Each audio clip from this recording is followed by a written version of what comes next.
Hi, Suraj. My name is Neil. I'm with Dorkaholics, where we believe that there's a dork in everyone, and it's our job to bring that dork out into the world. Hell yeah, that's a good motto. I live by it. Yeah, my first question is, what is it that you love about your character, Sid? The one thing that always pops out in my head is Sid's optimism. I'm an optimistic guy, but I'm not as optimistic as Sid is. So many times, like I kind of have started using him a little bit for inspiration. He's generally a good soul. He's a good friend. He's great in his relationship with his wife. Um, and he's taken risks in his life, which uh, is surprising for Sid as Sid.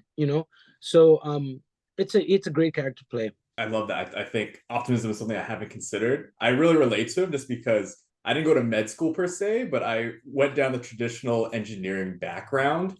Yeah, And to this day, my family still asks me, like, why are you still working on Dorkaholics? Why aren't you a coder at Microsoft? you got to do what you got to do, Mhm. man. We're in the middle of a mid-season break with How I Met Your Father right now. The series returns May 23rd. What can fans expect once we come back? There will be a few switch ups. Things will be surprising.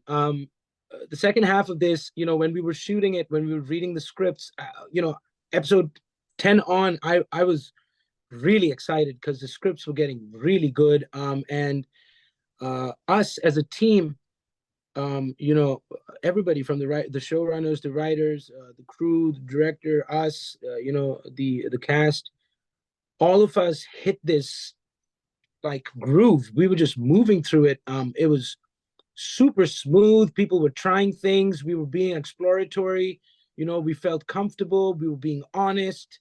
There was a lot of collaboration. So it was a great time on the shoot. So obviously, I haven't watched it either, and I'm super stoked to see how that translates. Because genuinely, at that point, we were moving so smoothly, and the scripts was so good. So it'll be a fun time. The storylines are definitely good. I appreciate you keeping things spoiler free. So let's try to see if we can dive into something that we can talk about. What has been some of the highlights for you working on the show, either in season one or the first half of season two so far? Your favorite memories? Um, a lot of things, like strange moments, like when I was having long distance sex with a radio, scenes like the Jenga scene, and I think that was the first episode. Scenes like the something to do with a hula hoop, moments where the entire crew, the cast is together and we're all like amidst a party, for example, dance offs. There's so many episodes where so much fun, exciting things happened. Like it's more like every time I go through an episode, when we're watching them, you're like, oh my god, these days were so fun. And it's like with every episode, there's so many crazy, funny memories. I mean, it's really been a blast, and the whole cast is like so together in this, like in all the odd things that we have to do, or like really crucial, funny, or poignant moments that we have. Even on the show, some of the more poignant, serious, or emotional moments are so they have such a payoff because we're doing such crazy things a lot of the times, so having that contrast um is really special, is really unique, and to see that all of us have the capacity for both um is fantastic. What is it that How I Met Your Father gets right about the whole classic a group of friends living in the big city? What do you think that they're doing right that you think keeps fans coming back? I mean, I think they're pulling from a reality.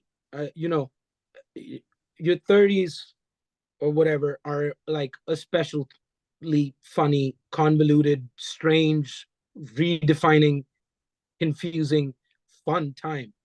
Um, so there's a lot to pull from. Plus, you're in New York. There's a lot to pull from. And they're being honest with it. They're looking for things that we all deal with or are so super specific that we think that only happened to us, but versions of it happen to all of us.